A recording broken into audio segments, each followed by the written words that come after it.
Conversations wild and free, words that spark our minds ignite, lighting up our darkest night. Talking about dreams and brighter days, walking through the hopeful maze. Welcome to today's special episode of Temmie Talks. Now today we will explore the power of love, resilience and forgiveness. So our guest today is a remarkable woman whose story is that of strength, unwavering hope and of course courage. Namakau Mundiah. So today she stands as a passionate advocate for HIV and AIDS and serves as the Advocates Coordinator for Women in Global Health Zambia. All right, so her journey is one of pain and healing and ultimately forgiveness. I am honored to have Namakau with us as we discuss love, forgiveness, and the power of turning adversity into advocacy.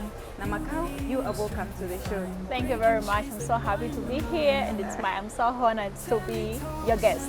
Wow, thank you so much. So grab a seat, stay tuned, and let's dive right in. But before that, let's go and pay some bills. And in every phrase, take a chance and lift the haze.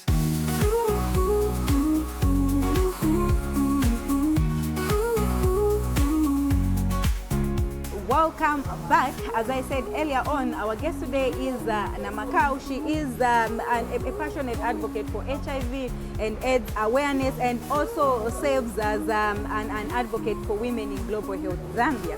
Oh, now that's a big achievement. Okay, so I think a lot has been said from my end, but of course would love to hear it from you. Can third part, can second part, and of course my information might not be that one, so you are the one to verify the information that we have right here. So can you take us a bit to your childhood? What was it like growing up, knowing that you're HIV positive? Okay, so growing up knowing that I'm HIV positive, of course it was not an easy journey for me. It was, back then the time when people were getting to know about HIV, it was more like the time when people get to know about COVID. Because it was time whereby somebody just said, so this one is HIV positive, like you'd be discriminated instantly. Yeah. Like people would be just scared of you, like nobody would even want to associate with you. Because by then people really never understood what HIV was and like how somebody can have it. But talking to my side, I can't lie, it was a very horrible experience for me because I received this stigma, I received this discrimination, not from outside, but from where I'm supposed to receive love, where I'm supposed to receive strength and support.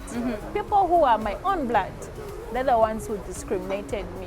They're the ones who treated me in a way whereby I failed to understand. So was it mom and dad or? Okay, so talking about mom and dad, so I'm coming from a broken family. Mom and dad, they divorced. They divorced at the time when I was very young by then. So me, my growing up and my young brother were brought up by my grandma from mom's side. Yeah. So when that happened, when the incident of mom and dad got divorced, by then was still young, but I came to know about it when I was 13 years, because that was the time grandma explained everything. Moreover, when I was growing up, I never knew to say grandma was grandma. Me, I used to call her mom because she was the one who brought me up. I came to know that she was my grandmother at the time when I was 13 years. That's when I came to know, so this is my grandma, not mine. Not my mom. Not my so mom. mom was not there the time you were with grandma? Okay, by then mom was a police officer. She used to work as a police officer under the department of ZC5. Okay. Yeah, so she was kind of a busy person. So most of my time, I was with grandma. Quite alright, she would come, but not that frequently to the extent of me getting to know her. No. But at some time when she gave birth my young brother, that was the time I came knowing her. Of course, when they said to say this is your mom, I never took it serious. Because it was if she was my mom, then where has she been? I've always been with you. You are the person I know to be my mom. So I never took it serious to say, okay, this is reality. And yeah, so that's how it was. Sure. Okay. So how did your family's rejection shape your view on love? How did you take it to begin with? Trust me, I can't lie. I came to know about my status when I was 13 years, as I earlier said, and it was the time when I was learning it at school. That's when you knew that That's when I knew. So the teacher was teaching us about HIV/AIDS, and you know, back then we used to have books. You're being shown to say, okay, so the person who's HIV, this is the kind of meds they take. They look like this, and so there was in the picture there was a picture of a bottle with a pill itself. Then I remember to say, okay, at home, this is the bottle that I have, and this is a pill which grandma gives me. And grandma tells me to say, this medication that she gives me every day is for me to be intelligent at school. And like, I shouldn't miss taking that drug.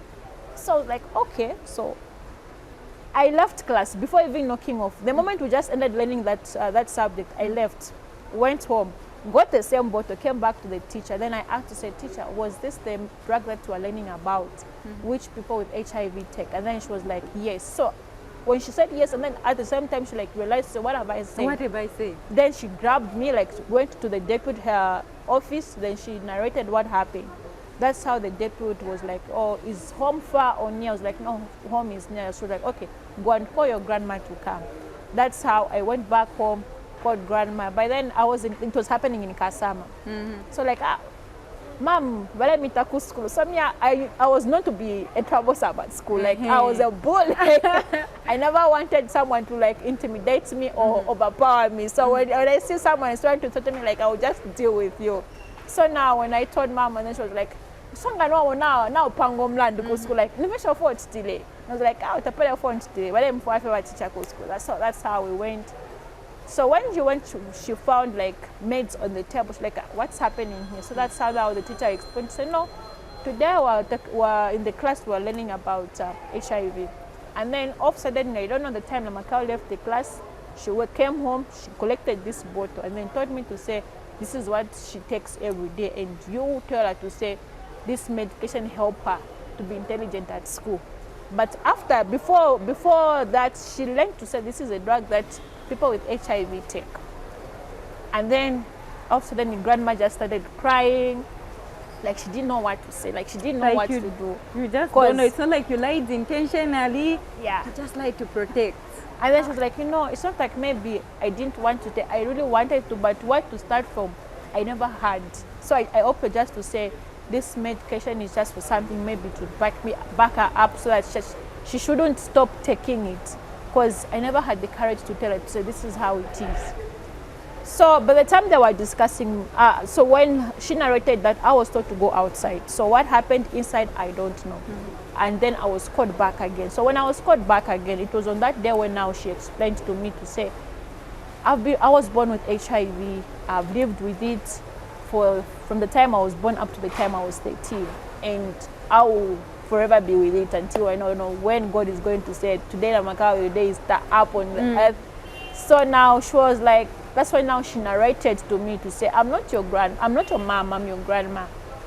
Your mom, quite alright, she has not been frequently coming because also to the part of mom and her families, there are also some issues because back then we used to know that no, it is a taboo for a lost to marry a Bemba. So that kind of conflict made mom and dad and relationship with my grandparents from mom's side not to be that effective because mom broke I don't know what they call same taboo. Exactly, ways to get married to a Lozi. So I don't know what kind of life that she had. She ran away, got married to my dad. So because of that, grandpa was not happy about it. So like he was so upset with her that such that he like never had like most of the things to do with her or the offsprings that came from her.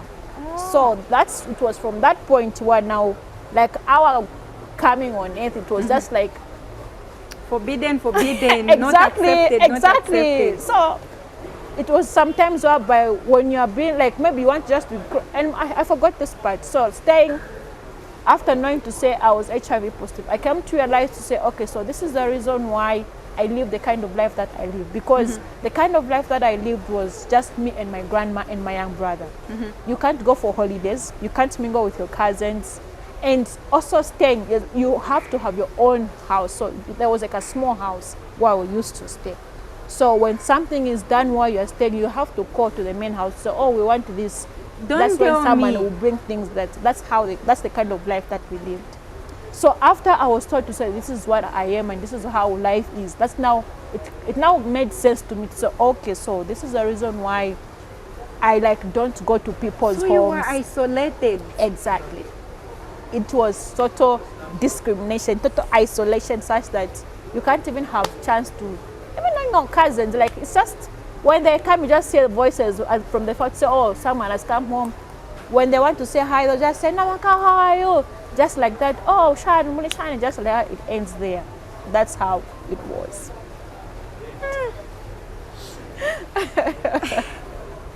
Ha! Please, please, please, please. Yeah. But despite the challenges, what kept you going through the darkest So, moments? despite the challenges, despite everything, what kept me going was the words that I was being told by my own auntie, the immediate elder sister to my mom. She was very straight and specific about it. She looked to my eyes and said, "Inatatinde sungo muntu wafakale munganda myanti. Tatinde na Olympia isha andisho nde chulila no msano one because we call them wanafimbusa. Yeah, like she teaches people, so she Yes, like yes. tatinde na Olympia shandi esho bombela uno ukubonfyo msano wanti ukula unaola pa muntu wafakale." So I was like, wow. So I'm already called dead when I'm not yet dead.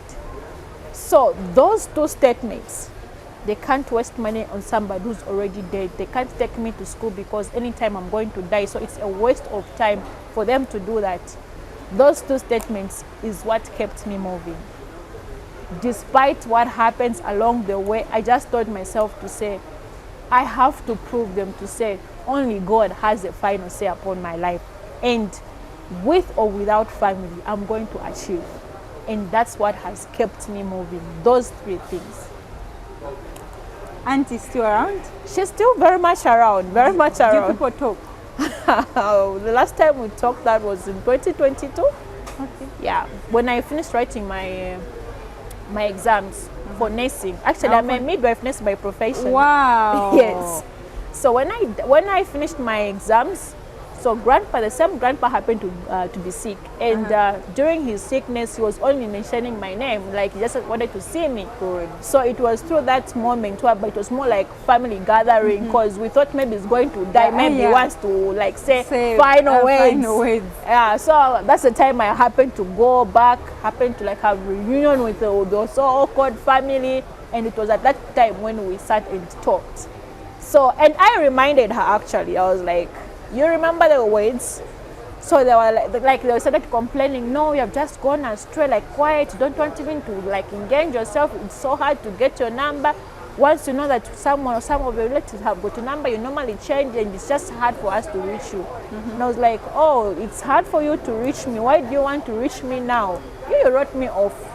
For me, to you, I'm dead. So what is it that you want? You told me you can't waste money on somebody who's dead. So the dead person that you said, actually, she just wrote her final exams. And I know by God's grace, I'm going to be a midwife. I know to say I'm going to pass. I told her that even before the results came out, I just thought, actually, I can't even say I'm going. You are speaking to a Zambian registered midwife nurse. So you wrote me off, but God is the one who has the final say upon my life. And he has been faithful, because he always brings destiny helpers to carry me along the way until I reach what I want to achieve. So that's how it was. Family. Family. Yeah. We're done with family. I know family can be a lot, but we'll Exactly. still come back there. Exactly. Growing up, finding love now. Oh, yo. This is interesting.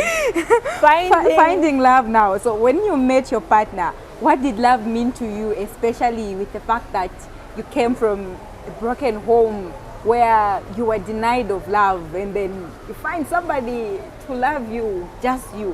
What did that mean to you? Trust me, like in my states, it has been, I can say, kind of hard. Because I've taught myself to say, despite of the circumstance, part of the situation, like with me, I'll be open about my status. Because I don't want to be like my father, because my dad hid his status to my mom. So mom had to discover about her status when she got pregnant for my young brother during the antenatal.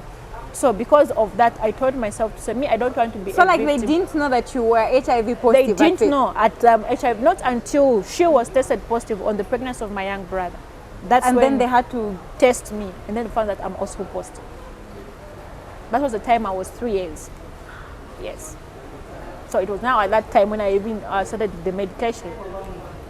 Yeah. Okay, okay. So- I love the fact that you are open. You are open about your status. Trust me, one thing you need to understand in life, no matter what life throws you, being HIV positive doesn't mean if that's the end of the world. It's just the diagnosis.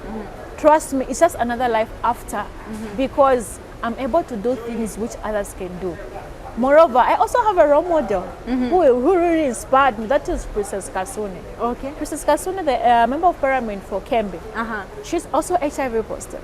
When I come across her story, that was also one of the drives which now pushed me to really now focus more about my academic and professional life. Because on that one, quite right, I was like, oh, I'm going to do something, but I never had that instinct to push.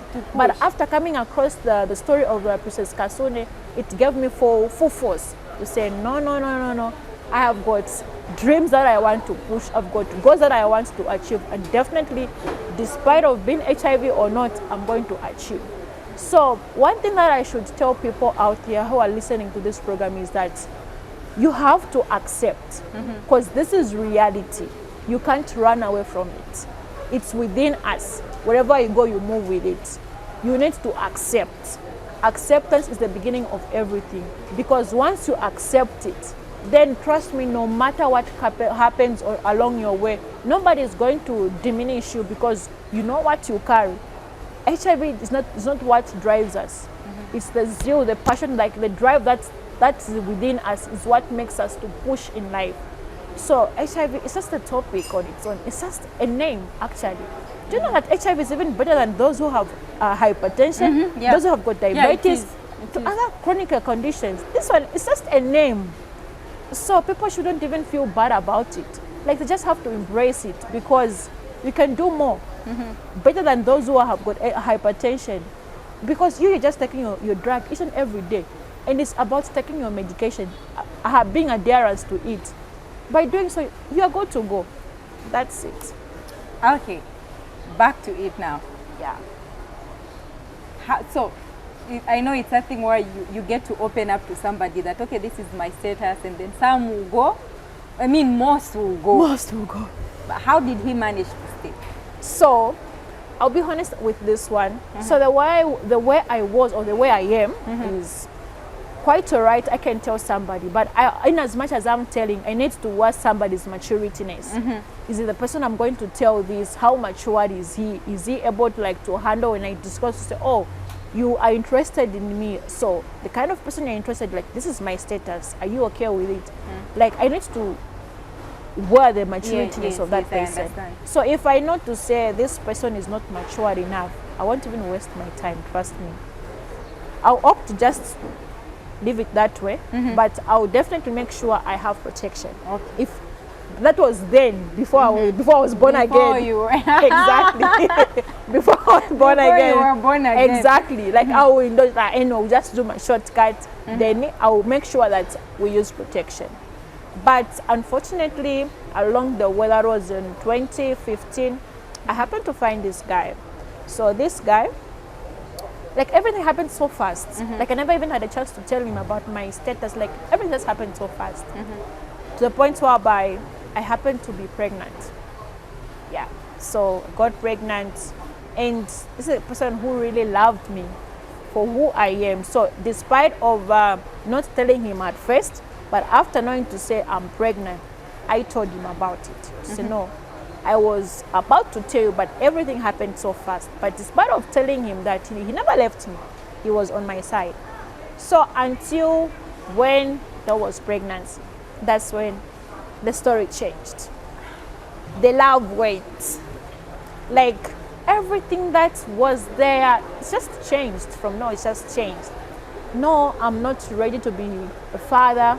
I'm still young. I still want to push myself, like I need to do something for myself. I was like that. So who doesn't want to do something for themselves?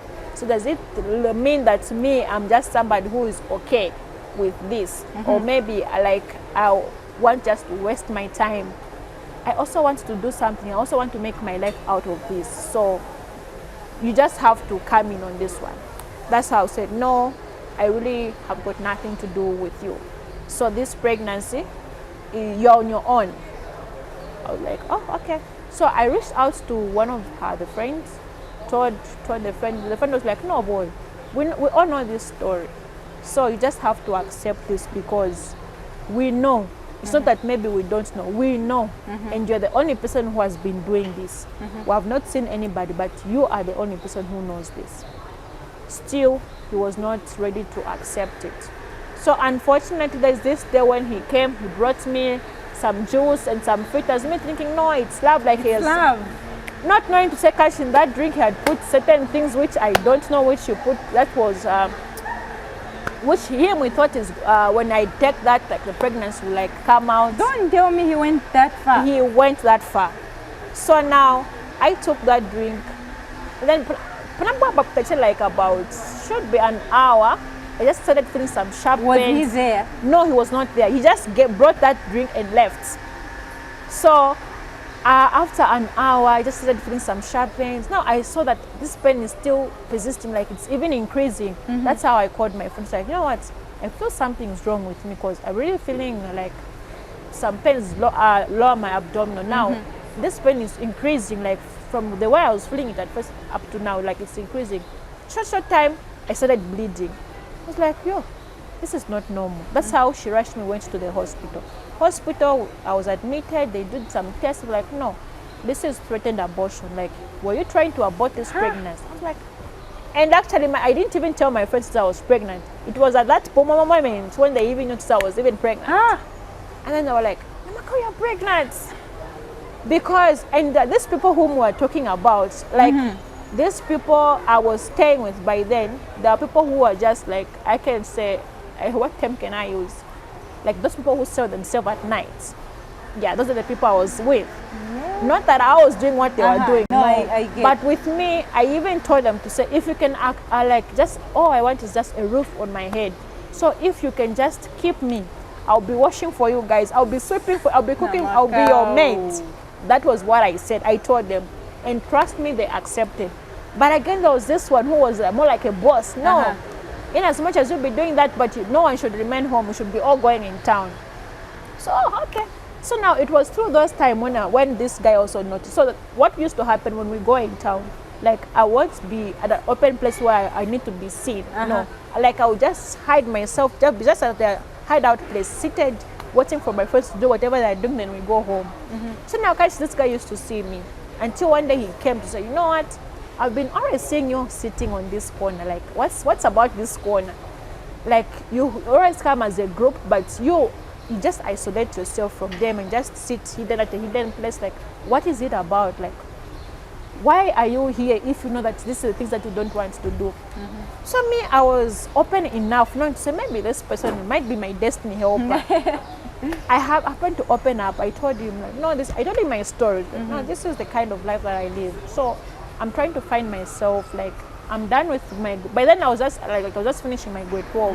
And now, you know, that kind of from school leaver to now trying to transition, know what next, what I'm going to do.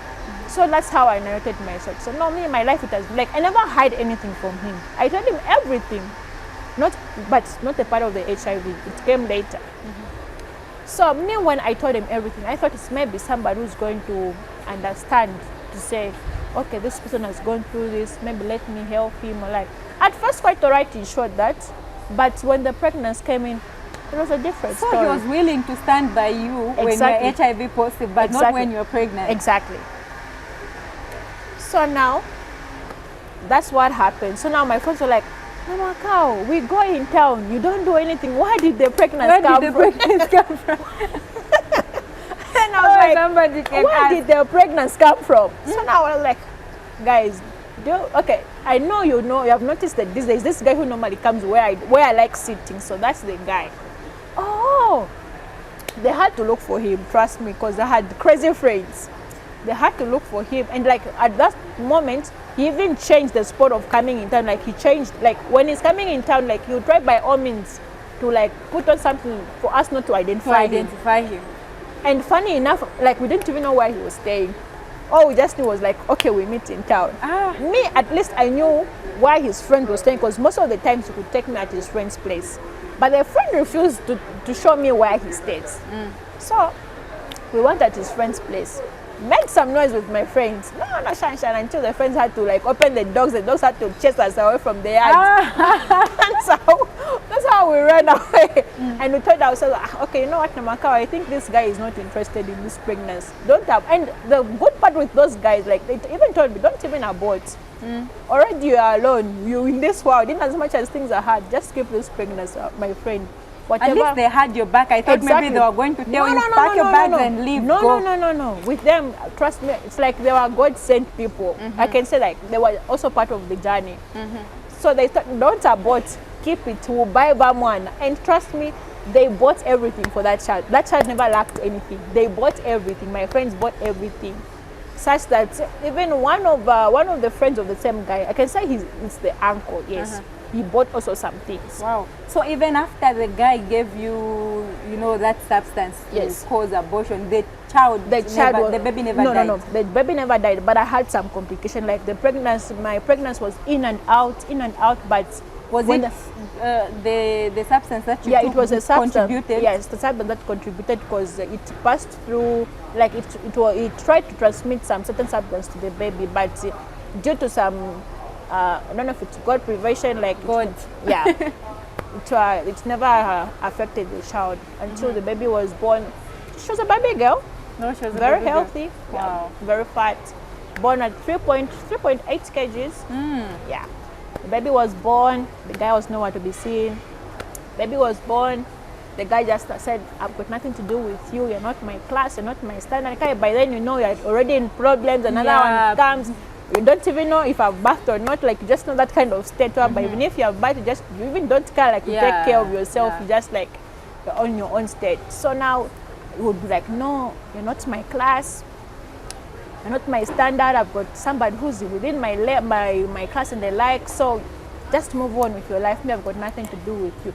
You kept that child. Me, I wanted it to get rid of it, but you decided to. But he didn't care about your health the time he was giving you that substance. He never cared. He never cared, and that's what pains me most. He never cared. All he cared was his well-being, because he wanted nothing to be like, say, maybe called a father and what. All he wanted was him to be just a free person from everything. So from that, I was like, okay, it's fine. I gave birth, baby was born. I stayed with my child until she turned 9 years. So I stopped 9 years? 9 months. 9 months. Yeah, 9 months. So I stopped breastfeeding her. That was at 7 months, because I was scared. By then we told at the hospital, you need to stop breastfeeding your child with your HIV, so that you won't contract the virus to the child. So I stopped breastfeeding. So that transition of me trying to feed the baby and I'm not working caused the baby to like be malnourished, like certain nutrients were missing. So that's what led the baby to die. Trust me, when the baby died, I reached out to this guy. Like when the baby, because the way it happened, like she just she started crying, just crying, and then the body temperature began to change. Took her by the clinic, they checked the temperature, the temperature was increasing. The time we reached the clinic, it was even at 41 degrees. I said, no, this is too much, we can't handle this at the clinic. You take the baby to the general hospital. That's how we went. That was now in Kafue. That's how we went to Kafue General Hospital. Reached fast there. The doctors checked, they checked everything, but they couldn't find any disease or any condition to say, no, this is what has happened. So now they asked me a question like, what's really happened to this child? That's how I explained, no, I'm HIV positive in this baby. I was trying to stop breastfeeding. I don't know, maybe I've done something wrong, but what I feed her, like it has got no effect, because I don't give her anything that I notice it's going to hurt her, but I just give her the normal things like porridge of groundnuts. Of course, I make sure that it's cooked so that it doesn't affect her. So maybe it's true, maybe this baby is under malnourished, maybe this baby is lacking some certain nutrients or what's this to make her fight for her immune system. Maybe that's what has caused this baby. In the process of discussing like that, my baby just like cried a loud cry. That was around 2105, yeah. Loud cry, that's how she died. Yeah, that's how she died. When she died, tried to call. I never deleted the number. Whenever like I noticed I'm in trouble, like maybe he's going to say He might something. change his mind. Called him. This is what has happened. How many He even had times? the guts to pick. Yeah, he used to pick up my calls. Picking, he will pick up. When he pick up, just tell me, how many times am I going to tell you that I've got nothing to do with you? Like, just move on. What language do you want me to? What language should I use for you to understand? I've told you several times, just move on. I'm like, okay. I think from this day, I'm really going to move on. But just hear me for once. I just called to tell you that your daughter is dead. So what? It's even better. Just like that. So what? It's even better. He even hung up on me. Trust me, I was drained. I was I like, can only imagine. okay, so this is the person I'm saying is the father of my child. I'm telling him to say your child is dead. And then now you say, so what? It's even better. Okay. Trust me, when my daughter died, we never even like kept a funeral. No. My daughter died today around 2105. The following morning we buried with the help of people from church. Yes. Despite of me staying wherever I was staying, I used to go to church. Yeah. That's nice. Exactly. So with the help of people from church, they helped me to bury my daughter. So now, I was hurt. And trust me, it was at that point when I sat down and told myself to say, okay, I've been living like this. So what next? My daughter has died. So what's my next step? Because I prayed 2 prayers. The time we were burying my daughter, I got the sand, that one which they dig from where the body is going to be. I carried that sand. I hold it in my hands. I called the names guy 3 times. I was like, as my daughter is going to be buried today, so shall your destiny going to be buried. Namakau. Trust me, like I was hurt, I can't lie, and I'm being honest about this. Not the same way I'm burying my daughter is the same way I'm burying your destiny. As long as you step on this sand, this ground where I've gotten this sand from, your destiny, whatever that you do, you shall never see peace. You can work, but you will never do anything with whatsoever that you're trying to do. You will start, but you won't finish. Like your life will be just back, forth, back, forth. I had to take that mud through in the graveyard where my daughter was. I was like, my daughter, can you do whatever you want to do with this sand? That's the destiny of your father have given you. Do whatever you want to do with it. But for me, as long as he's living on this earth, you won't have peace. That's how I went through that mud there. We buried my daughter. I left. So when you talk about forgiveness on that guy, Look. That was like 2016 when that was happening. And yes. Counting now, a lot of years have passed. 9 years have passed.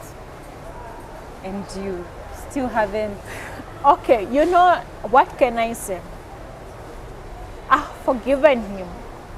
But this is a period where, like, it's just 2 or 3 days ago when I was just remembering to say today my daughter would have turned 9 years.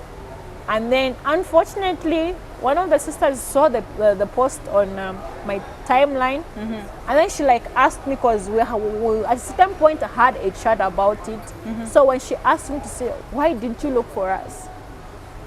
And then she came out and said, are you even sure it was his? And then I was like, okay, well, my dear, I think let's change the topic. Like, this has, because once she saw the picture, so I'm kind of asking for the picture. So I sent 3 pictures. The day she was born, the day she was 6 months, and then the time she was 9 months. So I shared those pictures with her. So the moment she said, are you even sure that she was really his? I deleted those pictures. I was like, you have no point of you having this. And she's like, why have you deleted the photos? All the photos I have got tries to have, because I'm there. That's my niece. I was like, you Yo, just from saying, are you even sure if this one is your brother's child? So I see no point of you having these pictures, because these are the kind of ways which I didn't want in the first place. If we had the courage to like look for his family, but this is the ways which I didn't want, because I looked the point where I was, the people I was found with, I knew specifically to say, even if I look for his family, if they ask me where do I stay, I say no, I stay with prostitutes. Are they even automatically going to say this is ours? No, they won't. So I just thought myself, so whatever happens, let me just endure, because this is what is going to happen. So she was like, no, you know what? My brother's life has not been like, okay, on that one I can't lie. My brother's life has not been okay, like it's just back and forth. In as much as he tried to do certain things, like what I can say right now, he has got nothing to point at to say this is his. Not even an NRC. My brother doesn't have an NRC. I was like, yo, you are lying. Trust me, I can show you the messages. She was like, not even an NRC. Like, we don't know what is happening with my brother. And I was like, yo, somebody needs to have an NRC. She was like, somebody needs to have an NRC. Not with my brother. That's how bad it is. She was like, not with my brother. I was like, yo. And then she was like, you know what? You need to forgive him. If you have not forgiven him, Namakau, you need to forgive him. I was like, you know what? We're talking about this at the wrong time. In as much as we're talking about forgiveness, I've already forgiven your brother. But now I'm in a process of it's now like what has just happened today. I'm trying to remember to say, today my daughter would have turned 9 years. Like the emotions have just and then come now back. you are trying to talk about this now. Like find a better time. Let this phase pass. Because talk about forgiveness now. I'm in the process whereby they saw it's been stirred up, and now I'm trying to remember all the fresh things, like what happened, like everything, and you know those kind of things when they like come together, like you just say anything out of anger.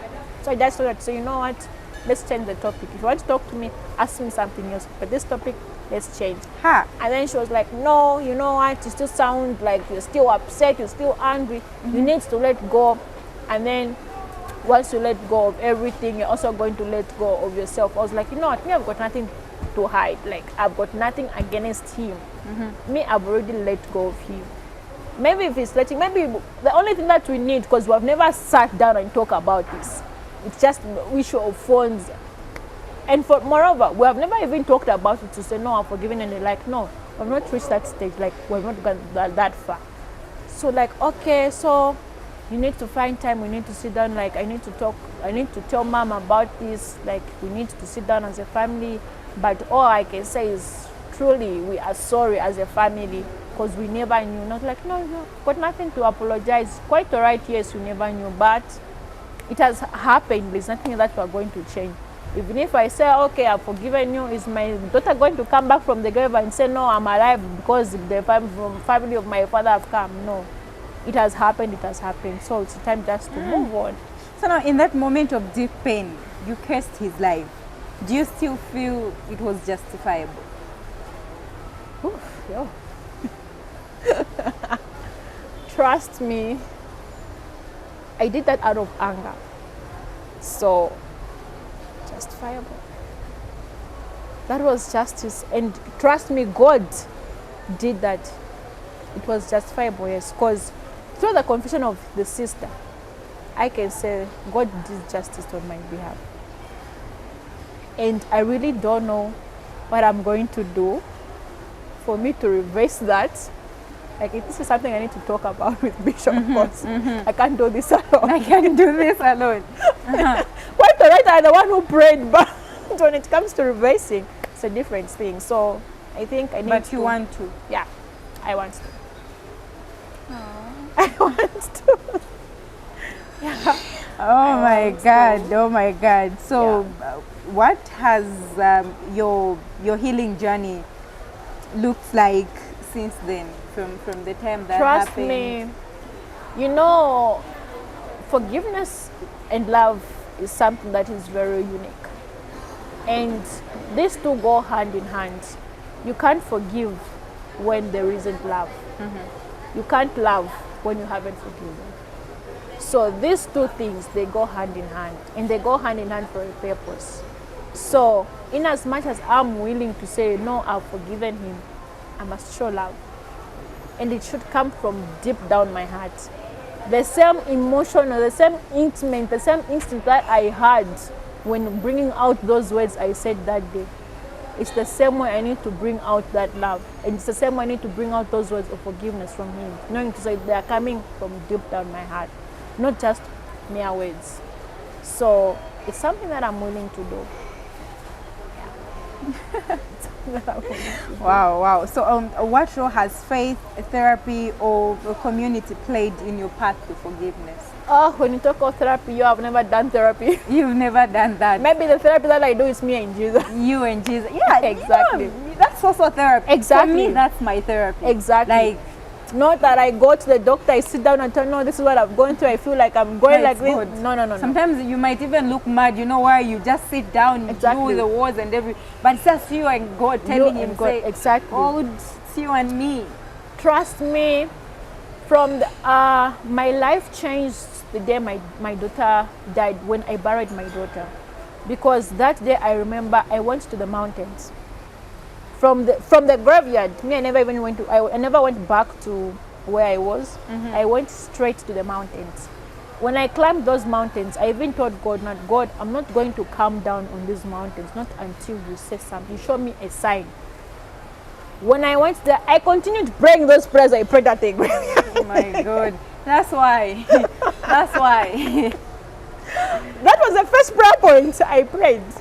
And the second prayer point I asked God to forgive me, because I knew to say I was a sinner myself.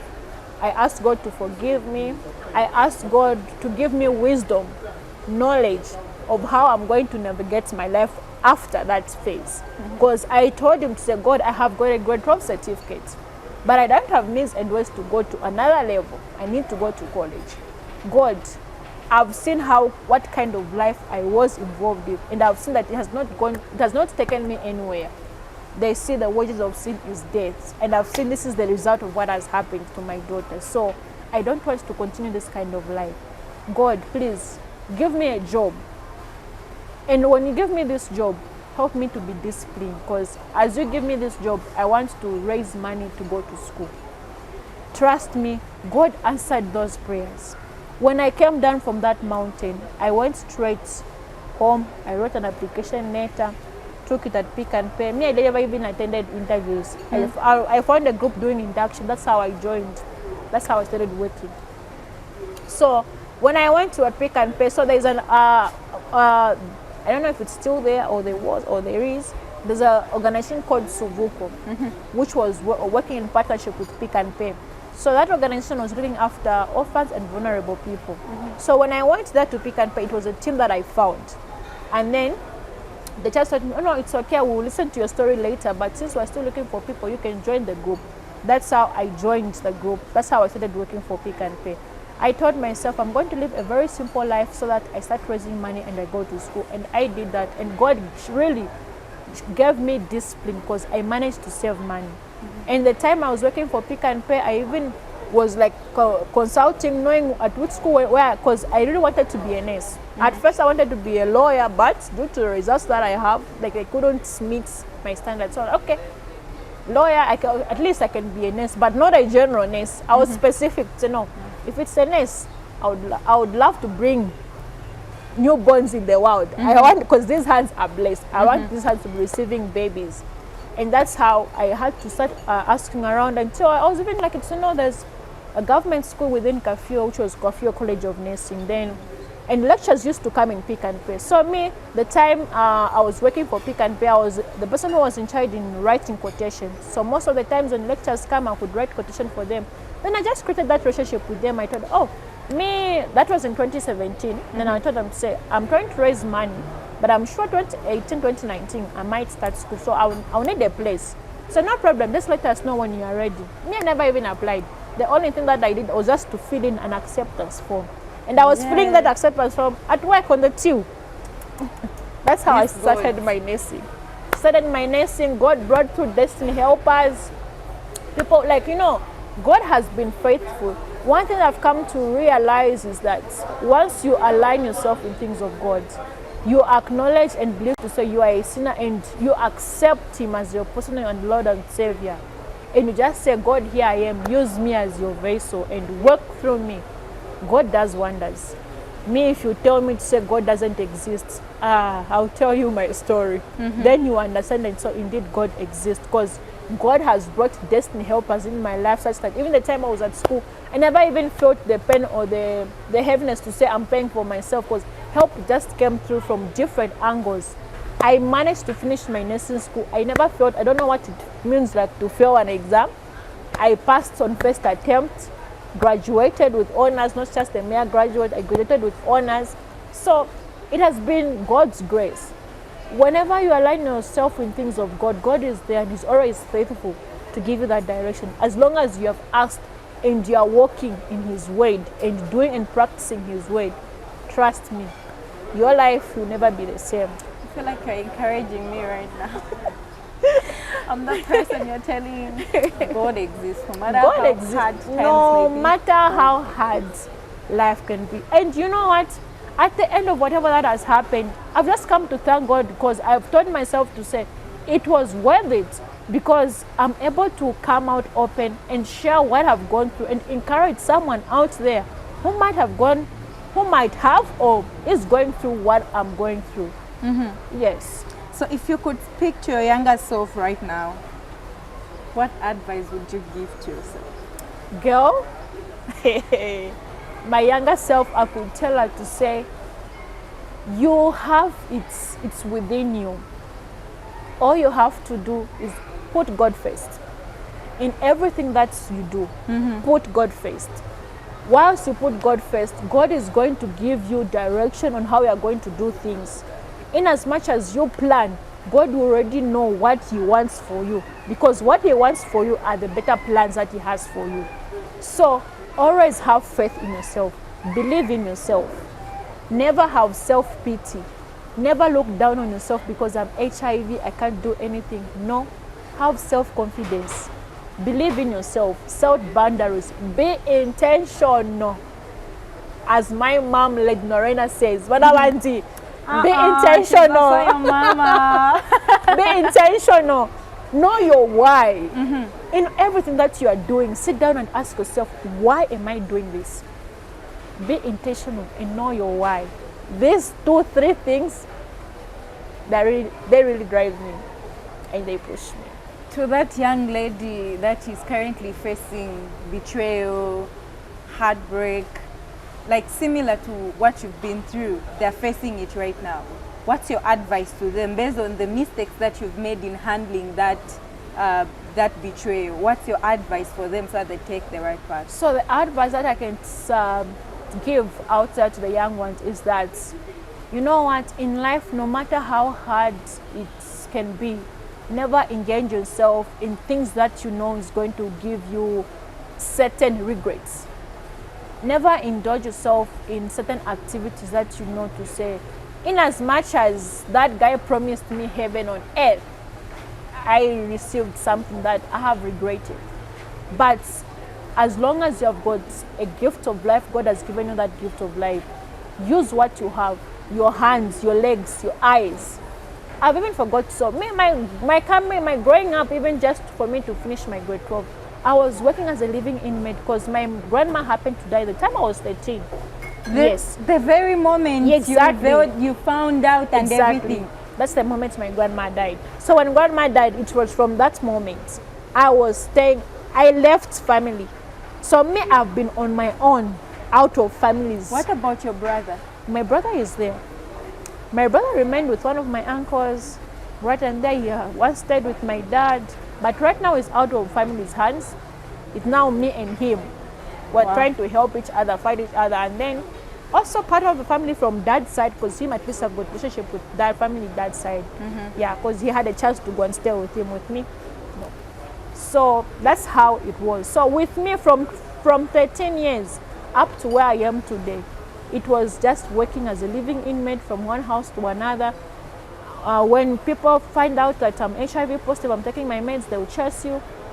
Until again you find yourself out. I'm actually once a street girl. I've once stayed in the street. I know what it is. Like those girls who are in the streets, I know what it is. I know how it feels like to sleep at Intercity, waiting for a bus which you don't know where it is going or when it's coming. I know what it feels. I know what it is to just be homeless. You don't even know what will be, like how tomorrow will be like. The person who's seated next to you have gone through that.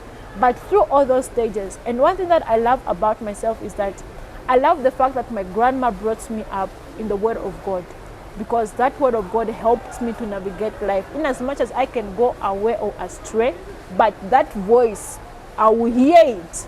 In as much as I would want to ignore, but it will speak to me until I get myself to the position where I need to do the right thing. So to your younger people out there, no matter the situation, no matter how hard, me, I refuse this point when somebody says, I didn't go to school because I never had someone to take me to school. Me, I refuse. Because me, I never had nobody to take me to school, but I stood on myself. What I used, I prayed to God to give me wisdom and knowledge. I used what I had to get what I wanted. Not opening my legs for men to get money, no. But I used my hands. We call them we break people's plates. That's the kind of life that I was bringing. Even up to now, trust me, I'm one person who is flexible.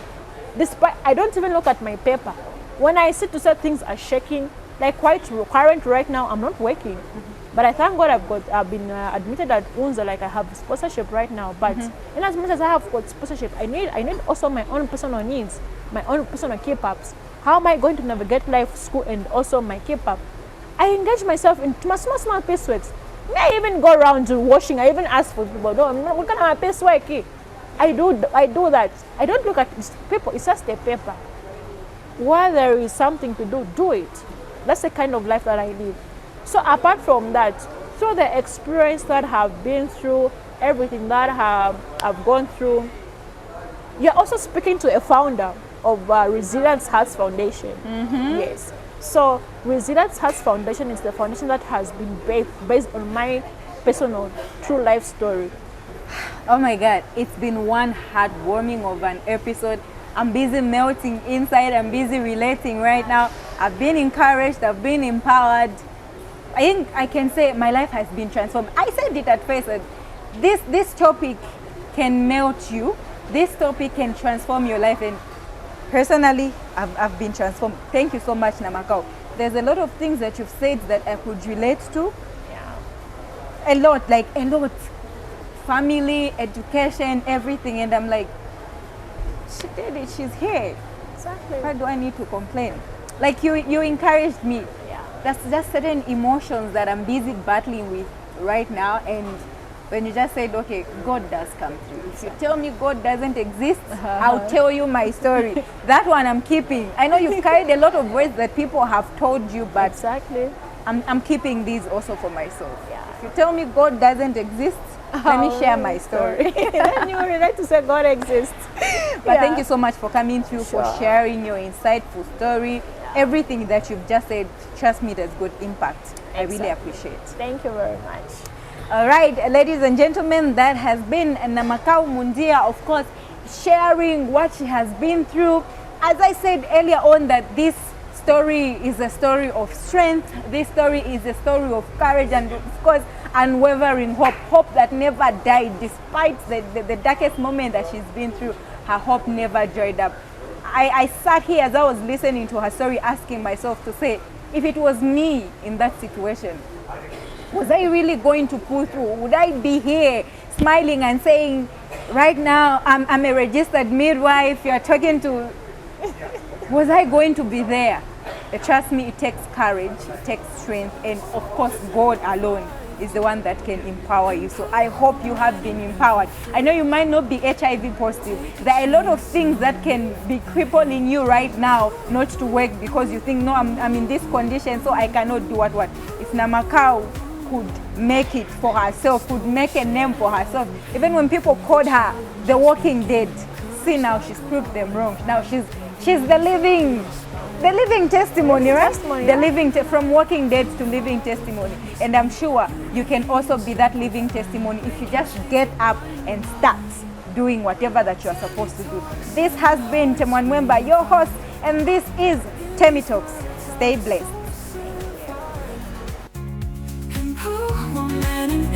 phrase. Take a chance and lift the haze.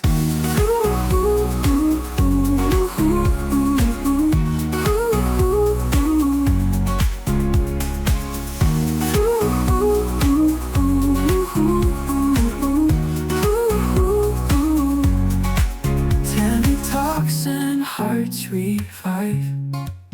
In these words our souls survive. Empowerment in every phrase. Take a chance and lift the haze.